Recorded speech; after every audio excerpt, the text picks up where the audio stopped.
Hola gente linda, soy yo, soy Shio y sí, hoy no es miércoles, pero es que esta semana se me fue, ni siquiera es jueves, es viernes y ni modo.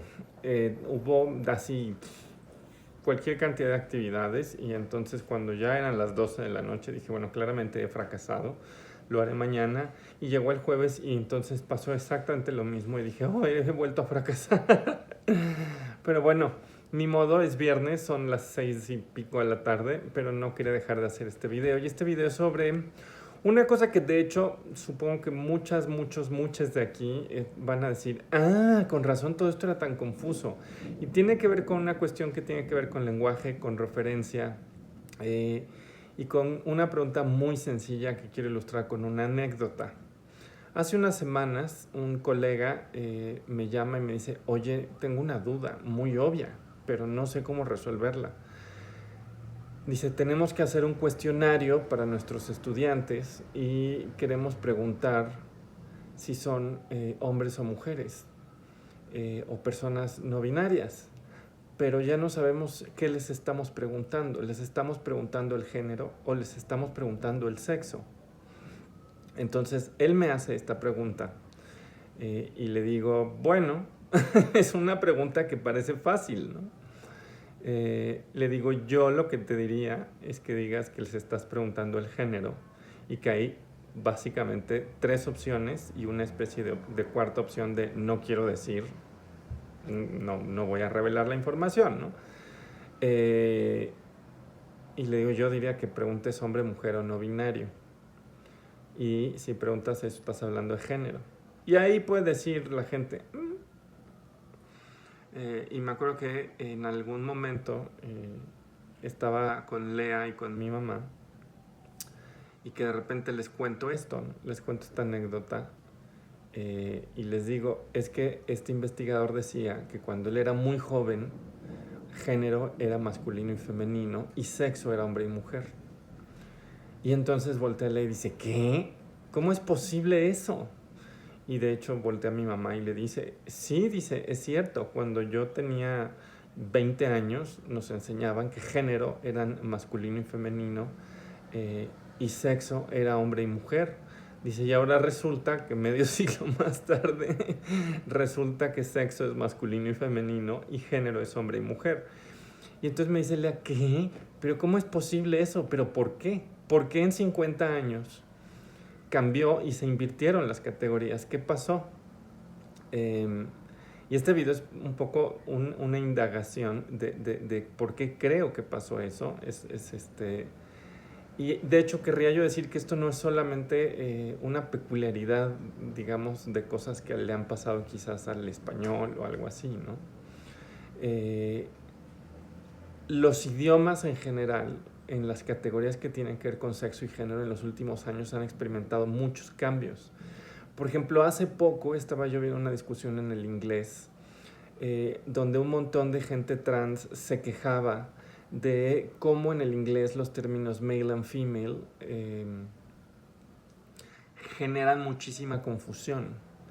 Porque decían, es que male y female suelen usarse en dos sentidos muy distintos.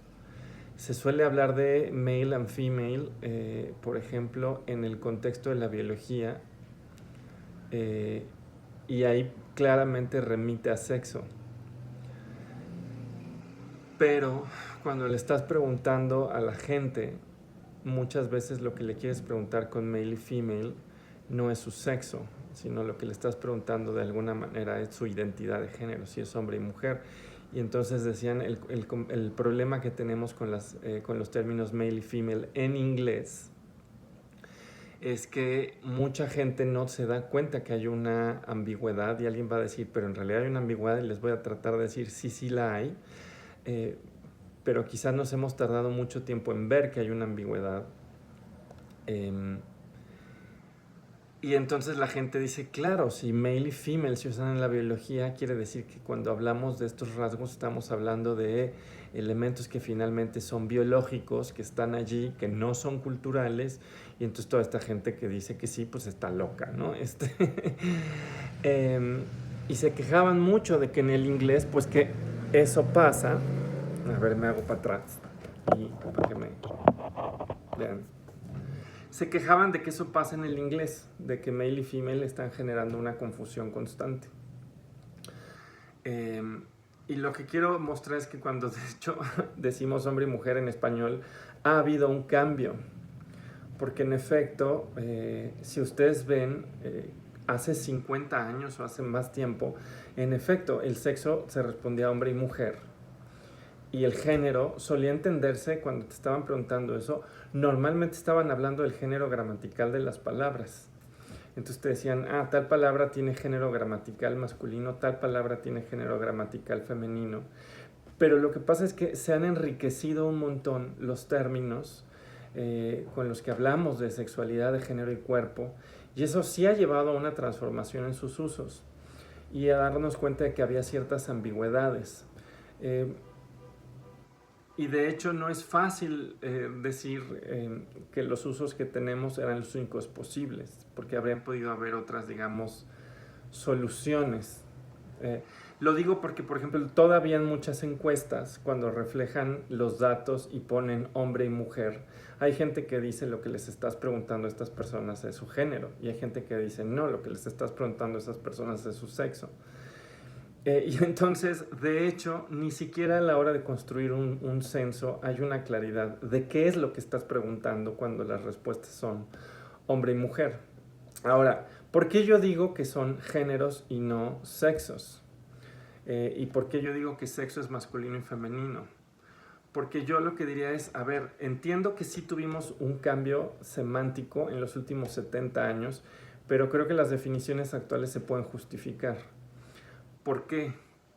Porque creo que, por ejemplo, cuando hablamos de entidades no humanas que tienen sexo, solemos decir que son de sexo masculino o femenino y no decimos que son de sexo hombre y mujer.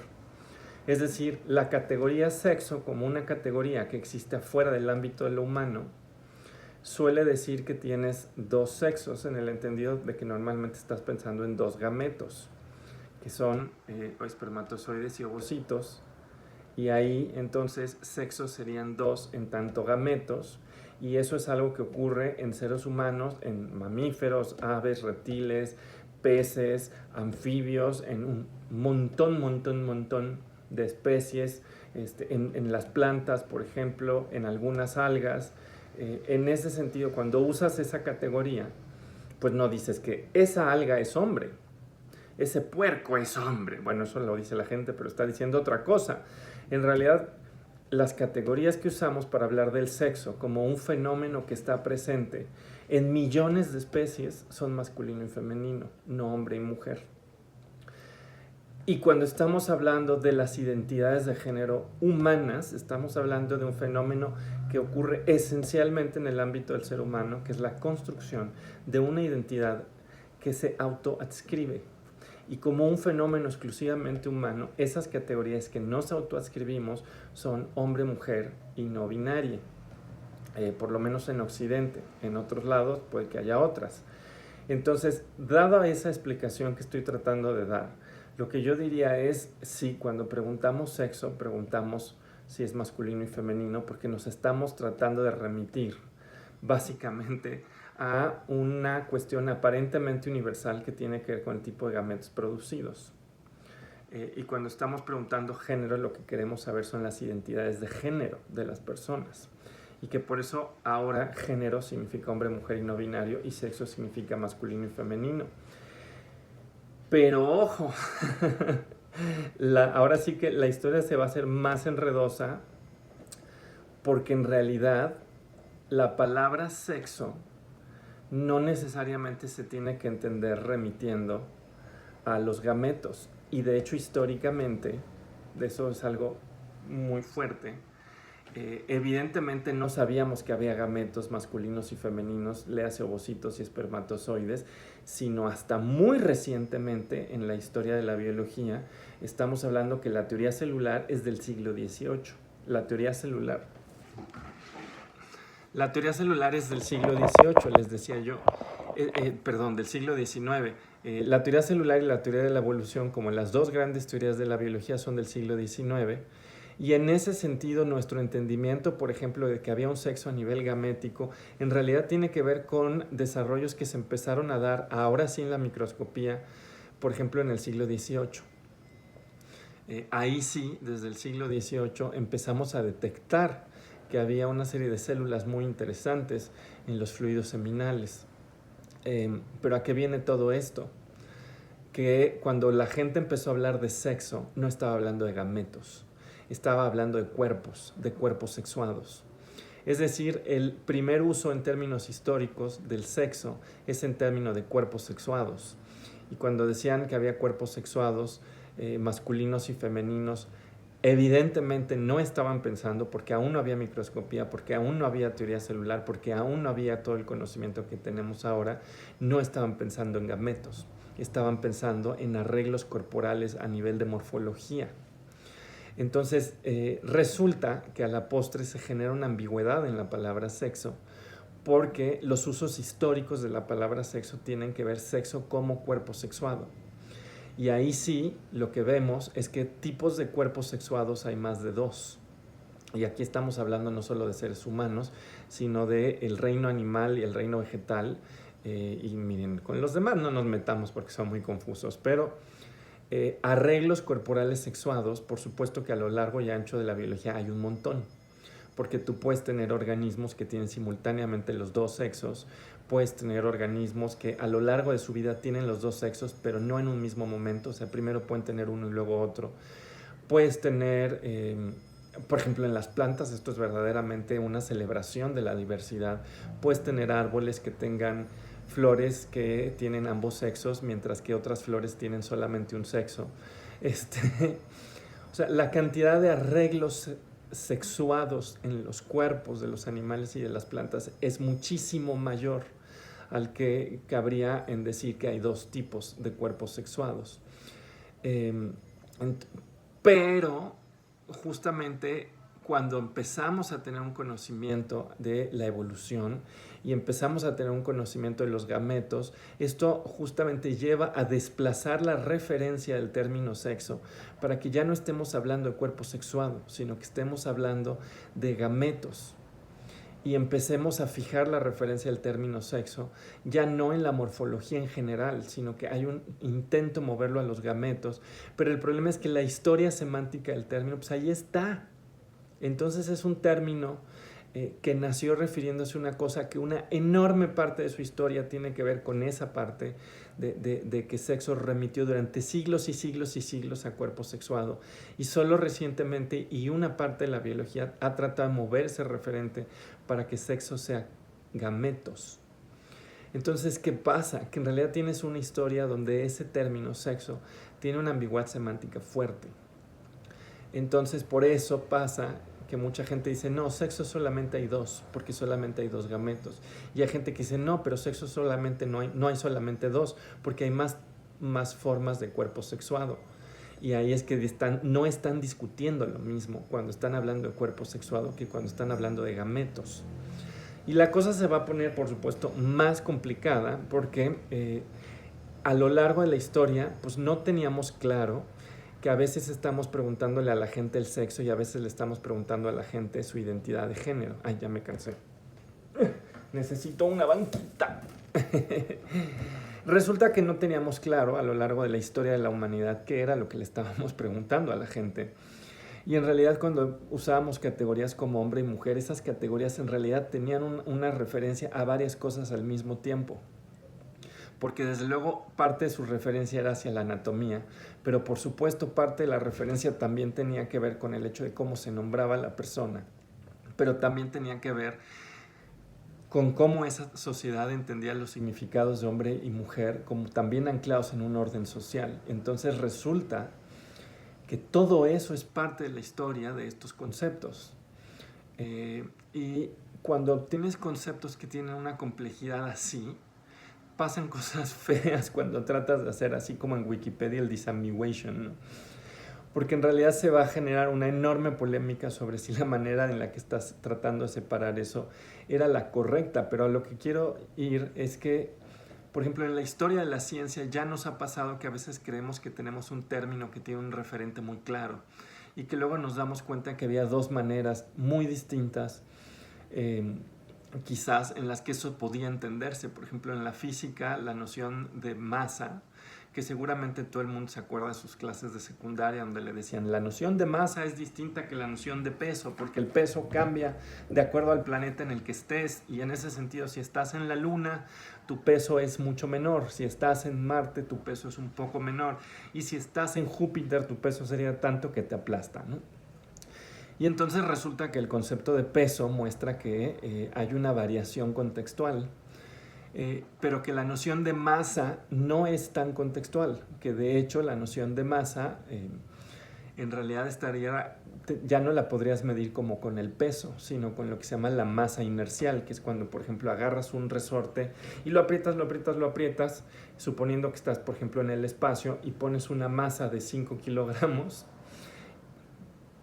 y pones aquí otra cosa. Y si la manera en la que se avientan cuando sueltas el resorte es simétrica, entonces estás hablando que la masa inercial que comparten estos 5 kilos y esta cosa que pusiste del otro lado es la misma. Y esa es una relación invariante a través de distintos valores, por ejemplo, de la gravedad de los planetas. Es decir, por supuesto, eso no lo sabíamos hace muchos años, hace muchos siglos, ¿no? Es decir, la primera vez que la humanidad empezó a hablar de pesos, quizás había el supuesto que cuando hablábamos de peso y masa estábamos hablando de lo mismo, y que entonces parecía que era un concepto que solo estaba refiriéndose a una cosa. Y oh sorpresa, que a lo largo de la historia de repente nos encontramos con que pum, pum, pum, hay una manera de dar cuenta de eso que es invariante, que se refiere, por ejemplo, a la masa inercial, y hay una manera de dar cuenta de eso que sí exhibe variación contextual, que es el peso. Y ese concepto, de hecho, es un concepto que en un momento dado, o sea, ambos conceptos los teníamos asociados en un solo término. Cuando la gente hablaba, por ejemplo, de masa, no tenía tan clara que podía haber esta dualidad del concepto. Digo, yo no hago historia de la física. Yo me acuerdo que quien ilustra este ejemplo es Thomas Kuhn. Por ahí creo que en la estructura de las revoluciones científicas, o ya se me olvidó en dónde, él usa este ejemplo para decir, bueno, aguas, porque en realidad la historia de los conceptos es complicada, y cuando llegamos a estos momentos de quiebre, siempre hay una parte donde se tiene que decidir a qué término se va a seguir refiriendo el concepto, pero el efecto que esto tiene es que de hecho te cambia el sentido en cómo hablas, porque ya una frase que antes era inteligible, de repente ahora puede volverse ininteligible, ¿no? Y un poco creo que eso nos ha pasado con conceptos como sexo, hombre y mujer. Creo que hace 50 años, cuando la gente preguntaba si alguien era hombre y mujer, de alguna manera no se había dado cuenta que estos conceptos tenían una ambigüedad y que podían estarse refiriendo a la anatomía, podían estarse refiriendo a la manera en la que la gente se comprende a sí misma, ¿no? Y esa ambigüedad no estaba detectada, porque el presupuesto, por supuesto, era que a una corporalidad, a un cierto sexo, le correspondía un cierto cuerpo sexuado, un cierto deseo y una cierta identidad de género. Por supuesto, hace 50, 70 años ya empezaban las fisuras a eso. La gente ya empezaba a decir, parece que esto es más complejo. Pero el grueso de los hablantes todavía preguntaba esto pensando que era un concepto que tenía una referencia muy sencilla y muy clara. Y a la postre nos dimos cuenta que no. ¿Y qué pasa si hoy, por ejemplo, alguien decide que cuando hablamos de hombre y mujer estamos hablando de sexo y no de género? Pues pasarían enunciados muy extraños, porque alguien podría decir, esa mujer trans es un hombre, y alguien dirá, esto es horrible. Es un comentario un poco violento. Pero dejando el comentario violento, en realidad, si se dan cuenta, eso sería un enunciado contradictorio, porque tú estarías diciendo, incluso si lo tratas de decir con respeto, pero dices lo que estamos preguntando es el sexo, entonces parecería que, pues por principio, las mujeres trans somos hombres y los hombres trans son mujeres. E incluso lo que terminaría pasando es que llegarías a una declaración contradictoria, porque estarías diciendo que hay hombres que son mujeres y mujeres que son hombres. Y fuera del interés, digamos, transfóbico, que podría subyacer a decir eso, porque mucha gente transfóbica lo hace con un interés transfóbico de invalidar las identidades.